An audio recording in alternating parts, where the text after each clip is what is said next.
Hello, everybody, and welcome to another episode of My EdTech Life. I am so excited to be here with you guys today. It is midweek. I know that you've been seeing us here on Saturdays, but we were able to get a midweek show in, and I am just so thrilled, so happy, and so honored to have an amazing guest today, this evening. Uh, I've been following her. She's an amazing creator. You definitely need to check her out, and hopefully today, after you get to really know her, you start following her on all her social media. I'll be posting the links in there. Like I mentioned, amazing creator, very inspiring, and she does just some absolutely just amazing work. So, Nicte Cuevas, thank you so much for being here on My EdTech Live. How are you doing this evening? I am doing fantastic. Thank you. Thank you so much, amigo, for having me on. I know we've been trying to plan this for some time, and I love that you kept persevering, and we're here today, and I'm just so excited. I love the energy that you bring and everything about creativity. So I'm just excited to be here, and obviously my little one is too. Oh, that's all right. What's his name? Aziel. Asiel. How are you, Asiel? Say hi to everybody there. Everybody's watching you live, Asiel. Say You are now hi. officially you're officially a star now. All right, Asiel. Well, Nicte, yes, you're absolutely correct. We've been trying to make it work. And of course, things happen, life happens, but we'll get into that a little bit. And for all our audience members that are watching us live right now, again, thank you so much for all of your support. Those that will be watching later or listening to the podcast later, as usual, we do what we can to bring you the best each and every show. Again, it's all about connecting educators and creators one show at a time. So, Nicte, just tell us a little bit more about yourself for our audience members that are joining us that may not be familiar with your work. Tell us a little bit of background, where you're from, where you're, based out of, and maybe just add a little fun fact about you that some people may not know. Ooh. Oh, I love that fun fact part. So I'm Nicte Cuevas. I am a brand strategist and graphic designer. I will talk a little bit more about what I do, but essentially, I really love color and psychology. And what I do is I help my clients really truly connect with their audience on an emotional level. So I leverage a lot of these tools to really bring communities together. And that's a lot of the type of work that I love to do. About me on a personal side, I am what I call myself a Latina. I was born in Mexico City, so Chilanga. I was raised in Caracas, Venezuela, and my mom's Colombian, my dad's Mexican. So I have this beautiful, diverse culture and heritage that I embrace that is so rooted in me and my work. I mean, you can see some of my pieces here. And that has been the thing that I've loved and has pushed me to where I'm at today, and really just honoring who we are as people, our culture and diversity. And that's a lot of my connection to color. Oh, I love that. And absolutely, I agree with you. Like everything that I've seen you do when you've put out, I see your posts through LinkedIn, which are very inspiring. And like myself, I follow you and many other creators that are out there because I want to learn and I want to see what you guys are doing. And I love the fact that you really put yourself out there and you really share just some amazing knowledge nuggets for all of us that may be just starting, or even if we've been doing this for a while. You put stuff out there that'll sometimes even challenge us to kind of step up our game and to continue learning and working. So that's the whole show today that we're going to be talking about is cultivating creation. And I think that what you explained, the diverse background, your heritage, that really does come out in your work. But I want to just hit on something that you said, the way that you want to bring communities together through color, through creativity, and so on. So I want to know, where does this passion come from? As a young, child, were you just very creative? Were you just tinkering, drawing, coloring? What was it that inspired you to be here and what you're doing today as a brand strategist? I think you might be the first person that has asked me that as far as like connected back to my childhood. So When I was a kid, I went through the whole thing. I love animals and the environment. So I went through this phase where I wanted to become a vet. And then I was like, so then I wanted to actually become a video game programmer because back in the day, before video games got too hard with all like the 3D effects, that makes me dizzy. And maybe I'm just telling my age, but back then I told myself, oh, I want to become a video game programmer for PlayStation. Like that's what I wanted to do. And then I discovered that it takes a lot of like math and physics, which isn't really where my heart was. There was like this whole visual connection. So I took art classes in high school, which to me, grades sometimes don't mean as much, but it drove me to try harder. And so I took an IB program back in our school in Venezuela. So I got a C, and that was tough because if I would have let that grade make me feel like, oh, I'm not going to be a good enough creative, I'm not going to be able to pursue this career, I would have not been where I am today. So I think that only fueled me to keep trying. And I was already doing things that a lot of people weren't doing back then. I think I had my uncle he bought me a Coral Draw, like one of those softwares back in the day. So I was trying to do digital drawings before like everyone had access to the programs, and so that was really where that part started. Now, the bringing communities together and celebrating culture and color, that really didn't spark until I moved to the US. So I finished my high school in Venezuela and I was 18, and I was very blessed. I'm proud of my dad and what he's done as a Mexicano. He's a petroleum engineer. So he was already working in Houston, and we were blessed to be able to come through his company.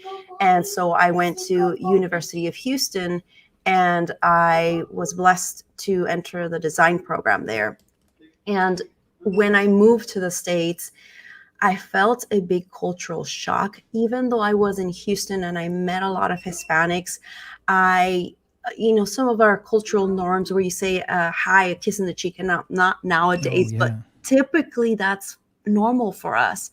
So I would meet other Hispanos or Latinos, and I'm like, oh, hola, mucho gusto. I just met them, and I, go for the kiss on the cheek, and they're like, whoa, whoa, whoa. And I'm like, oh, that was so hard for me to get used to it. So I felt like I was kind of separated from my culture and what I was so used to. I became, this was like my own bias. And I was talking about this earlier. And actually, yesterday, I was doing another talk, and I was saying how I came to the US thinking that, like, oh, any Hispano, Latino that I meet should know how to speak Spanish. So like I would immediately like start speaking in Spanish to them, like, because I missed that so much. But I didn't really understand and put into consideration the whole history behind, in Texas, how, especially I learned this in San Antonio, how some people would get beat for speaking Spanish, and how we kind of had to put our culture and our heritage kind of like quiet it down, like lo silenciaban, which was so hard for me to like really grasp. I'm like, oh my gosh, there's this entire community of, they're my people that went through this. And here I am being a bit judgmental because that's how I was. I'm like, why don't they know Spanish? Why don't they speak fluent? I'm like, wow, that makes so much sense. So a lot of that empathy was really kind of missing at that point. And I felt that I needed to create a space where we could come together and we could celebrate all our unique perspectives and diversities and cultures on a global scale, and celebrating that instead of creating these divisions, making that us come together. And I think that in part was from the school that I went to in Venezuela, was in an international school. So a lot of my childhood friends were from everywhere. Some of my closest friends were Venezuelan Koreans. So it was so enriching for me to already at the very young age be exposed to that. So I feel like that carried on with me until the point that I missed it. Like how today I was sharing, sometimes we don't know what we've had. We don't appreciate the things that we have until you have these experiences or seasons in our lives that make us aware of, what we're missing. So that was my long-winded answer to how that came about. Oh, but that is so true, and I love that you shared your story, growing up, what you saw. And a lot of people, myself growing up here, being born here in the Valley, I mean, just 4 hours south of where you used to live a while ago, in San Antonio. But, that's what we saw growing up. And, it was always also, too, like, out of respect, it was always you just go shake hands and you reach for that kiss on the cheek, which is Mhm. so, but then you're just like, people are like, whoa, whoa. I was like, what do you mean? Like, not, no, like, doesn't everybody do that? So those are a couple of things that, yeah, you did have to learn and so on. Yeah. And so, yeah, it just people get taken back. And, but it Mhm. is what it is. But, I appreciate you sharing your story. And I just want to welcome Mel, who's joining us all the way from Colombia. Edith is also here Ah, joining us on the show. And Mel, much like you, has traveled too. She is an international teacher. She's originally from Australia, has taught in Taiwan, currently in Colombia. And oh, that's so amazing. talk about diversity too as well, and learning so many different That is cultures. So amazing. yes. So thank you, Mel, for joining us. Thank you, Sheila, for joining us here as well. So Nikta, let's talk a little bit more about, now as you've, progressed and, and grew up through these experiences. You were in San Antonio, and then of course now you're stationed or you're in Las Vegas now. You recently moved. But I know you talked a little bit about that culture shock too, going from, Venezuela and then coming over here to the US. Was there a little bit of culture shock from your move from San Antonio, which we know is full of culture, and then moving to Las Vegas? Anything there that you'd like to share as Yes. well? Oh my gosh. I lived in Houston before I met my husband, who was in the military. So we've moved around quite a bit. But when we moved to San Antonio, that I felt at home there. There's just so much rich cultural celebration. What I love is that the entire city comes together. It doesn't matter where you're from, like everyone celebrates the culture, which to me, I have never been in a place that was just like that.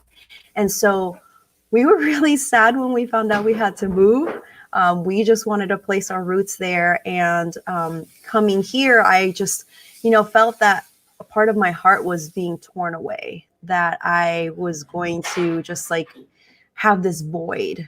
And I've learned that there is a Hispanic community here, and it's a lot bigger than I expected. So I feel it's like sometimes these moves are opportunities to start fresh and explore new places and be exposed to different cultures. I feel like even as Hispanics and Latinos, we still carry our culture and our heritage and traditions, but they change throughout, as our families pass it down, and I think they change from state to state. So I'm trying to be more in a safe, way with everything that's been going on with COVID, but trying to explore more and look at my city and, this city that we're in, Vegas, and really finding ways to celebrate its own rich heritage. So I'm kind of like in that process of, okay, here we are, let's explore. I mean, one of the things I love here, at least, is the views. The views here actually remind me a lot of back home in Venezuela. We had, except the mountains are bare here, ours were like, filled with like los árboles and all lush landscape. But there's just something about here that visually kind of sets me at peace, which I really like. Yeah, no, and I agree with you. Like we were talking before the show, when I lived over there in Arizona, those sunsets were gorgeous. I mean, you Oh saw my so many gosh, different colors, yes. the sun like just hitting the mountains and the different shades. Talk about some beautiful palettes. Those color Oh palettes right there that are gosh. just mesmerizing. And I know we wouldn't see those in San Antonio too much No. because it's hill country, but I mean, talk about the mountains over there, and it's just gorgeous. It's beautiful. Well, that's Yeah. great. Let's talk a little bit about that as far as now being a brand strategist, graphic designer. At what point, you said you had gotten the software, you're working on Coral, you were, drawing and just learning on your own. Was that something were you very just outgoing? Like you said, you know what, I want to learn this. I'm going to figure it out and try it out. Or were you kind of one of those, just kind of mess with it a little bit, and then all of a sudden everything just sparked? How did that process go for you growing up and then now being a brand strategist? I love that question. I think a lot of me discovering that software has a lot to do with my uncle, who's no longer with us. But he's the one who turned me into graphic design. He's the one that kind of opened my eyes to what the design world was. And he actually lived in New Jersey, and he did a lot of like the hand signage, like the real deal people that actually do it hand done. It was like incredible. So he would go and do it on all the cars. I think sometimes you do like 150 cars a day and do like all the hand painted stuff. So there was that level of craftsmanship and doing everything by hand that he inspired me. And when I originally wanted to go to college for computer science, again, trying to pursue this whole uh, video game programmer thing, and my grades weren't up to par. And I think you know that already about me. I don't hold anything back. They weren't up to par to get accepted into the program. And so I was like, what am I going to do? And design just kind of came to me. And I was very blessed to go to a really great program at University of Houston, and they really pushed us. They made us do everything by hand before we were actually allowed to go into the computer, to which I feel like was night and day for process and design, and that really helped me think more strategically and purposefully for every single element, like every dot, every line, like had an intention and a purpose. And when it turned to the brand strategy side was because I encountered a lot of misconceptions about the value of design. And where I approached this was a very selfish manner, because I was getting upset. I was like, oh, why are people telling me, a logo's worth $5? Like, they don't know, what they're thinking. Like, I was very selfish and very emotionally reactive to that. And I hit a wall one day, and it really wasn't until I worked in corporate. My last corporate job was at the Houston Zoo, and which was an amazing job. And then when I met my husband, I couldn't find a job because I was a military spouse. So I didn't understand a lot of things of business growth, learning, creativity until I had my own business. And that completely shifted my perspective. And that's where I learned that if I really want to help others understand the value of design, I can't approach this in a selfish term. I need to approach this in a way that's going to help others see the value. So that's where I started doing some videos to help people see that. And I would show like visual representations of, I would do like a really bad graphic on purpose and then show a graphic that had like a better legibility, more hierarchy. And I would teach people like, here's what you're looking for. Here's why you do this. And that's when like things started to click, because I shifted it from it being about me and turning it into others. So I was doing some brand strategy when I was at the zoo, like a lot of signage and the communication part. I was doing a lot of the English and Spanish work too as well. So that's where it just naturally came to me, and I started to do more work. And I found out that in order for design to have a deeper impact, there has to be strategy behind it. And so I started learning, I started taking course, I started hiring um, people who why do I want to say counselor? I think I've been talking a lot about education, but coaches, that were really well versed in these areas and taught me. I took courses, and I think I had this insatiable want to learn, because I knew where I wanted to go, but I didn't have the knowledge at that moment to get there. So I just kept learning, kept trying, kept going. And the key thing for me has always been sharing the process and not showing up like, oh, I knew this from the beginning. And I think that's a lot of the things that you see in my posts, is because I didn't see that when I was trying to go and build my business. And I feel that we need to see more of that now, instead of trying to portray this perfection cloud of, we know everything type thing. So that's been a lot of like where everything's kind of going in. And that strategy is for me so meaningful, because I want the people that I work with and the people that take my courses, the people that download my ebooks or read my content, have everlasting growth. That it's not just a one piece of content, it's something that really impacts them and their business. Wow. That is amazing. Like, I'm here taking down notes, and I'm taking down notes and Oh, writing the time, because these are going to be like sound bites that I'm going to be sharing. and all that. But just in what you've shared, I mean, it's just amazing, and it just blows my mind. Just the process, your growth, what you see, your vision, and I want to thank Tim, Tim KV, Teachers on Fire. He's an amazing, amazing podcast host, a great, great friend, wonderful educator, and he's commenting here saying, the example, poor exemplars can be helpful to show students what trajectories of improvement can be or look like. And the same thing for your clients as well as you're developing their brands. And of course, he says 100% we need to continually model learning and growth. Don't assume that others know we're still trying to improve. So that's wonderful. Yes, I love And Mel that. says, oh, goodness, it's late in England because China Bull's here joining us from England. So I just wanted to let you know, Oh, China Bull, thank thank you so much you. for joining from the UK. That is Appreciate it. You awesome. take care. But yeah, so let's hit on a couple of things that you said there that really resonated with me. Is just you're in the people business, really. I mean, you are really talking to people, and I love that you said that. I don't want to be selfish in this part, but I want to explain to people and explain the concepts and what this does and what this invokes and the results and things of that sort. And I think that's something that many times for many graphic designers, maybe some brand strategists, it can also be like, well, no, this is what you get. This is what I Mhm. offer. This is, and so on.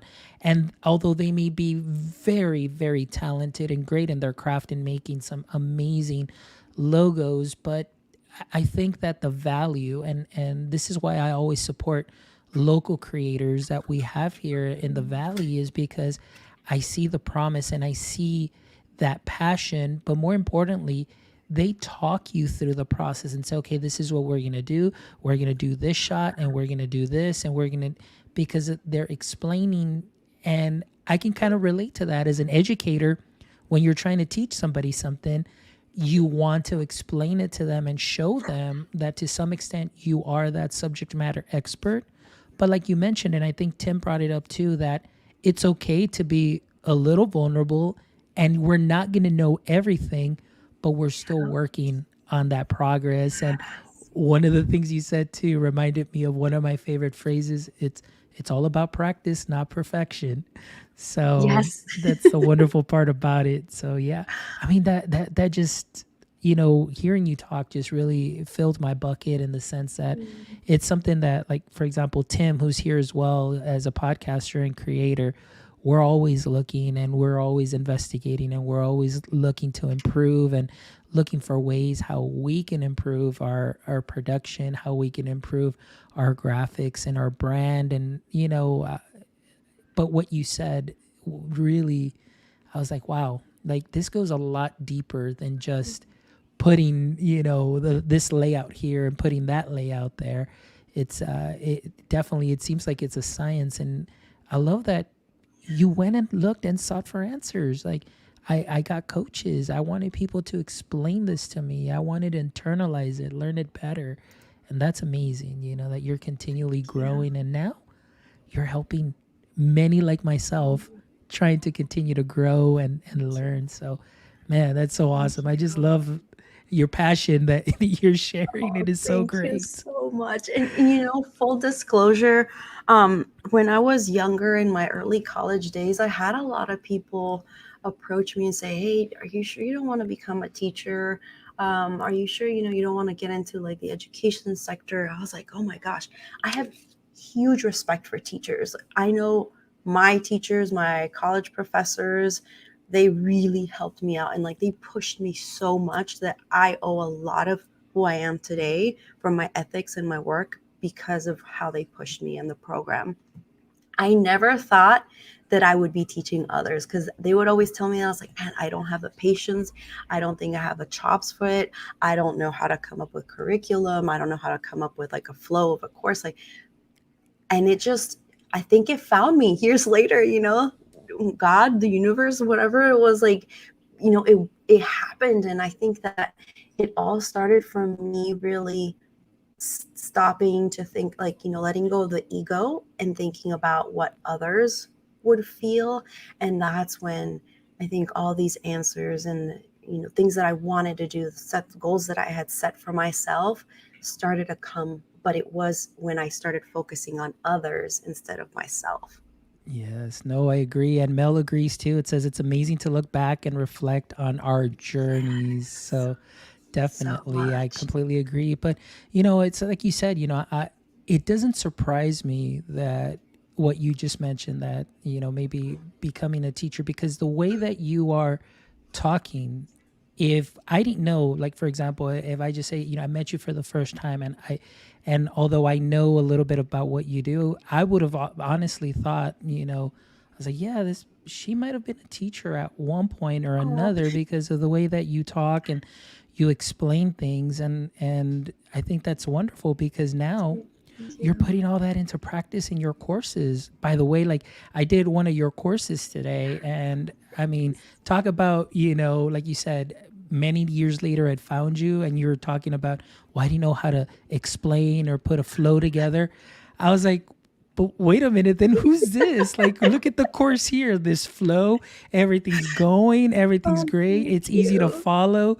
So I mean, yeah, Thank you are a you. teacher. I think it's something that's in you that Mhm. for sure is a wonderful blessing and a talent that you Thank you. have to be able to take something like this brand strategy, color palettes, the psychology behind it, and put it in such a way and explain it in such a way that somebody like myself that doesn't have a background like that and many others can understand. And that's really a talent right there.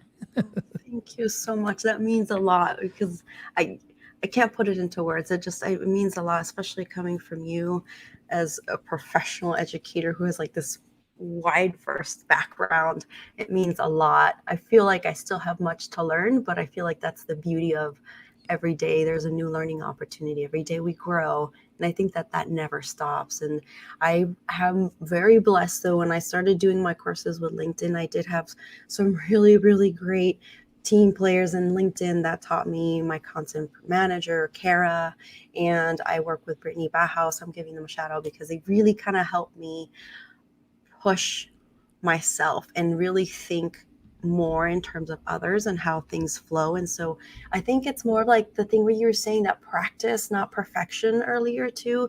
The more we do it, the more natural it comes and the more it flows. And I think the biggest funny barrier that I had was I felt really odd doing videos. Like especially when you're kind of looking at your phone, and I felt like I was being vanidosa, like vain, like I'm looking at myself in the. But once I got over that and thought like there's someone on the other side, to me I don't see cameras, I see like people. I feel like I'm in the same room with you even though I'm not. And so I feel like that's another connection point in coursework and content and teaching. It's kind of feeling that human to human level. Yeah, that is so important, and it just comes down to that relationship building. Mhm. On Monday we had our leadership. What is it? Our I forgot our it's our leadership gathering that we have for our school district, and they brought a gentleman in, and he said, he talked about discipline and devotion. When you are in a classroom as a teacher, or actually it can work in any capacity. Let's say you're in a role where you are that leader. How are you going to get people to react to you? What's more important, discipline or devotion? And I didn't even think twice about it, because to me, because of the experience that I had with marketing and the experience that I had, falling into teaching and falling in love with it, to me, I have devoted 16 years into education, and I am like passionately in love with education and every aspect of it, even though it I didn't go through a traditional college. But my thought, and I didn't even think twice. I said, the more devoted you are to something that you are passionate about, in this case for myself, in education, the more that students, and in this case it would be for you, your customers, the people that you're working with, know your passion and that devotion and the la entrega que le metes a tu arte, what you put into it, they buy into that as an educator, the students, you're not going to have any discipline problems because they're going to buy into you. They see that you're being authentic and genuine.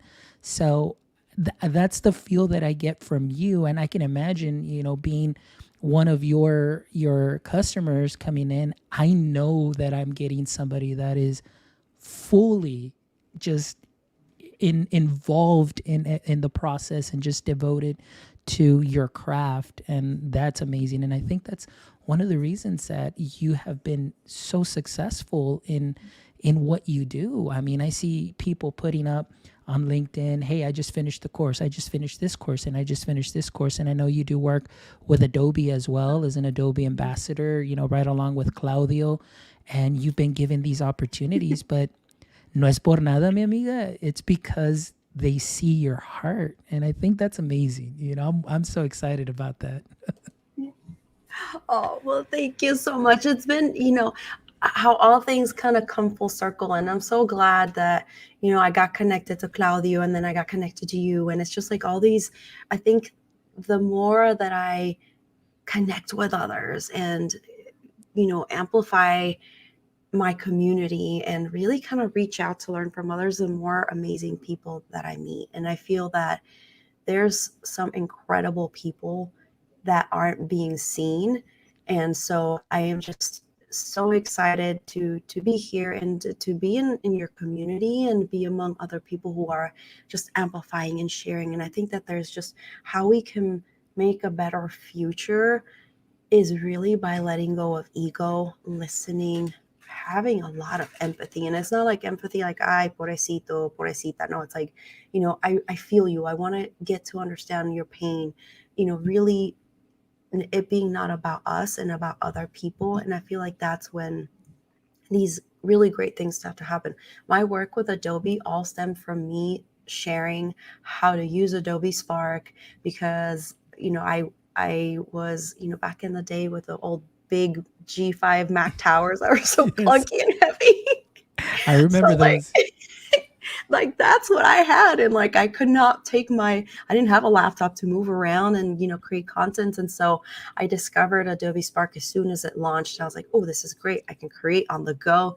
And then I started to realize, hey, I know this is a pain point for people who are my potential clients or people in my community that I want to educate and empower. And a lot of the things that I teach and started sharing was rooted to because I know a lot of people can work one-on-one with me.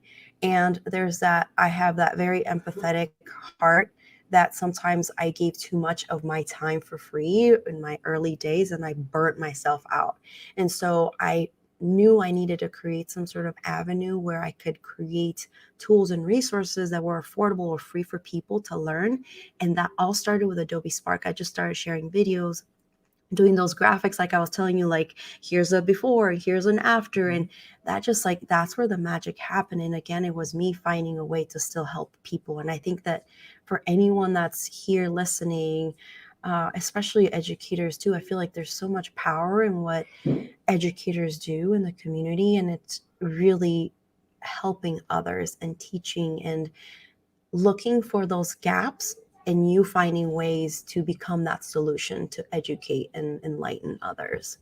Yeah, no, that is amazing. And like I said, like you said, there are so many people out there, and you being one of them. And that's the beautiful part about this show. Like I said, my thing is I created this show with that object in mind, to connect other educators, and now I extended that to creators as well. Because then after Al's, and I always bring it up, Al, I bring him up all the time because he's one of my creative mentors and one of those people that really helped me so much, just to continue doing what I'm doing. And I just always bring him up. And then I was like, I want to meet more creators. And of course, I've had Claudio, I've had Joe Cavazos, some of the local creators here, Ismael Martinez, who did my intros, the video intros and Oh, things of that sort. And nice. now I get to have you here on the show. And to me, it means a lot, just because I'm one of those that if I want to learn something, or if I want to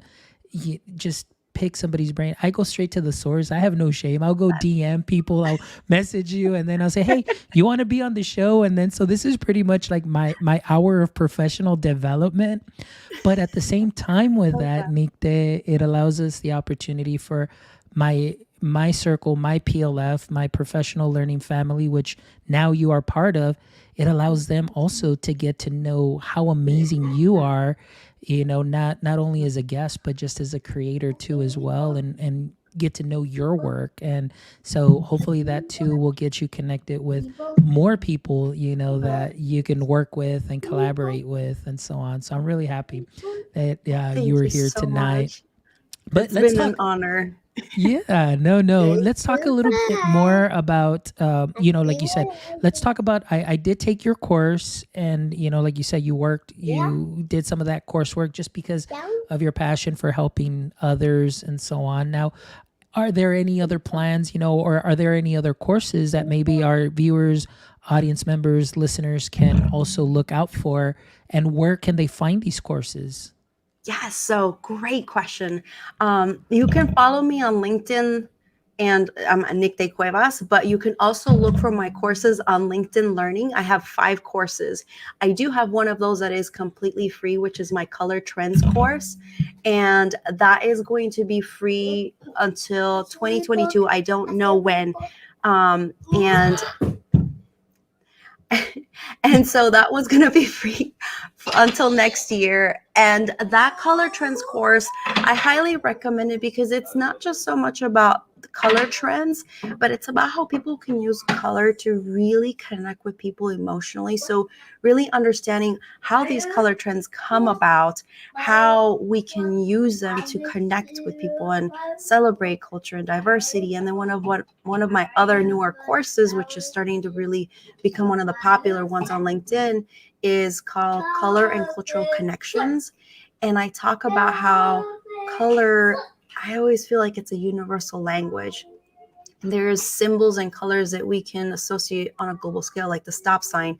We know aquí in Mexico, Colombia, wherever it's at, on the other side of the world, even if the language or the letters or the characters are different, we know red stop sign means stop, no matter where we are.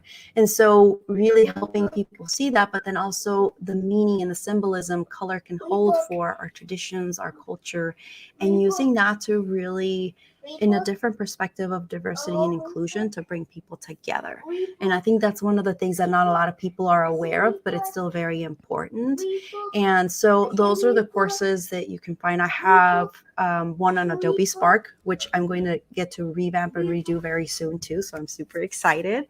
And that one is a great course if you guys want to learn how to kind of create your own content for marketing and everything. I really put everything in terms that anyone can understand. And I try to remove the flashy design lingo, which I know I started off doing, back in those days where I was telling you I would get frustrated. And I think that's when we remove that language and make it easy for anyone to understand. That's where the magic happens. And just check my courses out on LinkedIn Learning, and you can just search my name. The great thing about my name is that it's so unique. I'm the only one there, so you won't have to search through a bunch of Yeah. people. No, and I've So been sharing. Yeah, I've been sharing the link through the chat for your LinkedIn, but you can also find Nikde on Instagram, and you can find her on Twitter as well. But I know I've seen you most active. Well, actually, no, I see you pretty active on a lot, but usually because on LinkedIn, that's pretty much one of my go-tos, like right away. But also, I just want to let our audience members know also as well that you do write some great little blog posts, and thank I you. love I love that they're practical many times for a lot of the useful, information and little tips and so on. But I also love that you put yourself out there, and I think that oftentimes that can be very scary, for people to put their stuff out there and really talk a little bit about maybe like just their vulnerability, how they're feeling and so on. But in reading a lot of your posts that you put on, like the one where he's put, my failures turn into success, and then the one with colors where you're talking about the huitlacoches and, your grandma, those smells, that familiarity of being young and, embracing your heritage and so on. They're so inspiring. They really are. They're kind of like my little feel good reads for the morning, and it kind of gets you going and you feel Thank great. you. But Yeah, I definitely encourage our audience members that are watching right now, those that are going to be listening later, definitely look Nikde up on LinkedIn and definitely check out her posts that she puts out So there, much. because you'll really get to know where she's coming from, and you're really going to see the passion. I mean, if you're going to be watching this show, you'll see it, through the show, but even reading it, you'll definitely see that passion that she has for what she does come through. And so I'm so Thank you thankful. so much. Nick, like I can keep talking for Oh, me too. hours and hours, and we can get into it. But I just wanted to ask you just a couple of questions, maybe, and just for our friends, audience members, and other creators, educators that are out there. Maybe if you can give us, and I didn't want to put you on the spot, but maybe your top three to five tips of, maybe for example, they want to get into creativity, or maybe thinking about brand. What are some things, like, pretend I didn't even know anything about this, but what should be a couple of things that I should be researching, maybe on my own, looking out for, to improve on what I may want to start, or on what I may already have? Great question. So I think a lot of it is first starting with the notion of accepting that nothing's going to come out perfect from the beginning. So embracing the learning process. And then going into, I think LinkedIn Learning has so many great courses. I know they have created now what they're called the creative paths. And so there is one specifically for graphic design. And there's several of us instructors who are part of that. And I think that it's a 20 hours worth of courses, and you actually get a certification in the end too. So I know for teachers and educators, it's gold. And it's a variety of courses from typography to the foundations of design to the history, and my color trends course is included in that track. And that really kind of helps you, takes you through that process. One of the things that I do encourage anyone who does go through that process and learns, the key is to keep going, to keep testing and pushing yourself, and not always relying on the software. While software does help us, I feel that software doesn't make us creative, it just lets us put our creativity in digital, or whatever realm that we're using.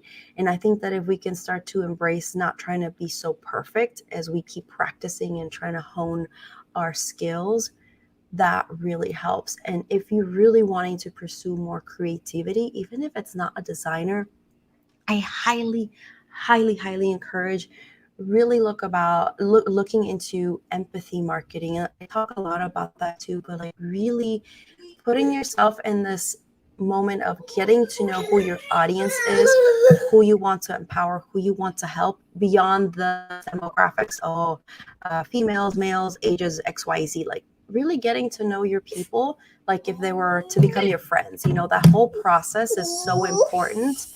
And I feel that anyone who's wanting to be more creative and wants to make those empowering waves needs to really learn more about that whole connectivity and empathy, and really getting to know and study your audience for the purposes of helping them out. Again, it's not about us, but about who we help.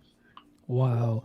That is amazing. I wrote all that down. I'm probably going to end up writing a blog post about everything that you just Love shared. that. Mel says here, like, love all this, Nikte. Thank you for Oh, thank you sharing. so So, much. for all our audience members, if you're listening to this and you get to this point, make sure you pause and play so you can and replay this section, because number one, she said, embrace the learning. All right. So, that's number one. We need to continue learning. Number two, study, pretty much find courses, gave some resources on LinkedIn.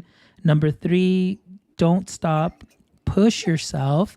All right. So it's practice, practice, practice. That was number four, practice. And number five, look into empathy marketing.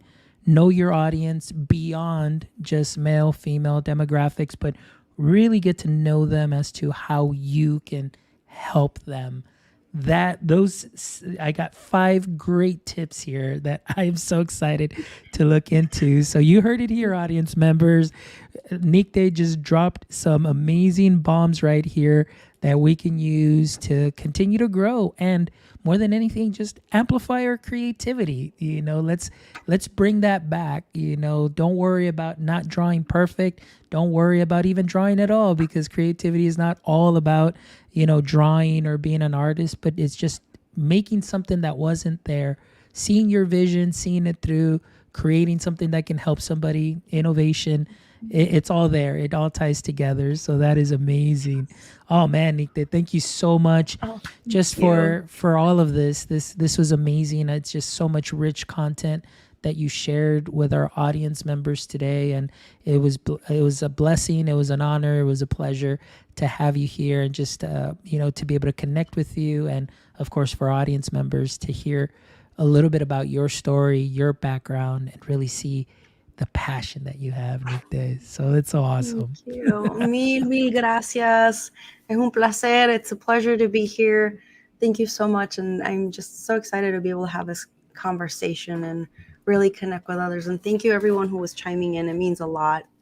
All right. But before we go, I always end, with a couple of fun questions just to kind of lighten the mood and maybe kind of put you on the spot a little bit. And this is usually a question, like if you've seen the show, I pretty much ask it of all the guests just to kind of like ease them into these questions. But if you can have a billboard with anything on it, what would it be and why? Oh my gosh. A billboard about something that I do, or just a billboard in general, if I could have a billboard? Yeah, if you could, well, I mean, whatever you'd want to put on that billboard, maybe a message, maybe something that you want people to drive by and see every day that that is gonna just, Gosh. all right, you know. I love that. So I think it would be definitely a billboard that exudes color and really triggers these positive emotions, from warm tones to even some aquas that I feel like are just so expansive and connected to like the possibilities. And it says, "You are meant for so much more." Ooh, nice. Nice. That'd be perfect. And like you said, actually, like right now when you set the aquas and everything, I have your LinkedIn page open right now, and it has the little activity, and I see the yellows, the aquas, your those bright pinks, that's like your trademark palette. That's the Nicte palette. But you're absolutely right. Those colors are so bright, están bien llamativos, but they're real just like it's still like really cool and relaxing, like it's great. So yeah, I love that'd be a great billboard for sure. Oh, All yeah. right, una pregunta más, mi amiga, and because Dale. I know that you probably got a lot to do and I'm taking up some time, but one of the things that I want to ask you to, what is the most important piece of advice you carry with you at all times? Ooh, Read book. that Read read book. book. Read book. Learn. There's always an Read book. experience that you're going to learn Read book. from Read book. even the toughest Read book. times. I feel like Read book. I've learned Read that book. I've been through a lot, Read book. and Read book. all these challenges have made me a better and stronger Read person. book. Read And book. like with my little one, he has some unique needs. So sometimes I've had to learn to pause and breathe and know that every experience is going to be something that's going to take me to something bigger. And it's not going to be about me, but about others. So I try to remember that on especially times when things get tough, to kind of recenter myself. Nice. Well, that is great, Nita. Thank you so much. I appreciate you. And again, for all our audience members, thank you so much for joining us today. Those that are going to be rewatching the show or listening to this later on through podcast, please make sure that you click on all the links there so you can get in contact with Nikte on Instagram, on Facebook, on Instagram, on LinkedIn. Which one am I forgetting?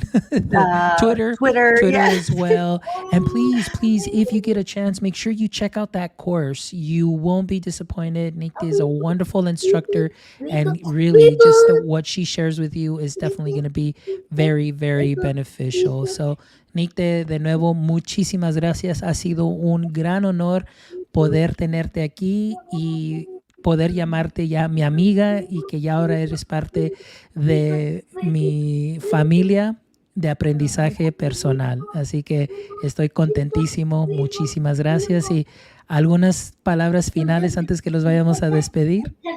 Ay, no sabes qué tan alegre me siento de poder estar aquí presente en la conversación, que yo pudiera seguir hable y hable y hable. Sí. Me encanta y me encanta lo que estás haciendo también en tu comunidad, elevando la creatividad, conectando a otras personas y también como latino, hispano, que estás presente, estás saliendo adelante y eso me inspira a mí también, ver a mi gente, mi comunidad creciendo y ayudando a otras personas. Así que mil gracias. Thank you so much. Oh man, it is an honor and a pleasure. Thank you so much. And again, my friends, thank you so much for joining us today for this amazing, amazing show. And as always, thank you each and every single one of you for your support. Please make sure you stop by our website at myedtech.live. Give us a review, guys. Contact us, give us some feedback, guys. I want to know what it is that I can do better. Is there anything that I can change? Because as you know, I'm always looking for ways to bring you the best content, the most amazing guests that you can learn from, and most importantly, just a way to connect with other like-minded educators and creators to continue to grow your own personal learning family. So again, thank you so much, and we'll see you next time. And don't forget, as always, to continue to stay techie, my friends. Y'all take care and have a good night.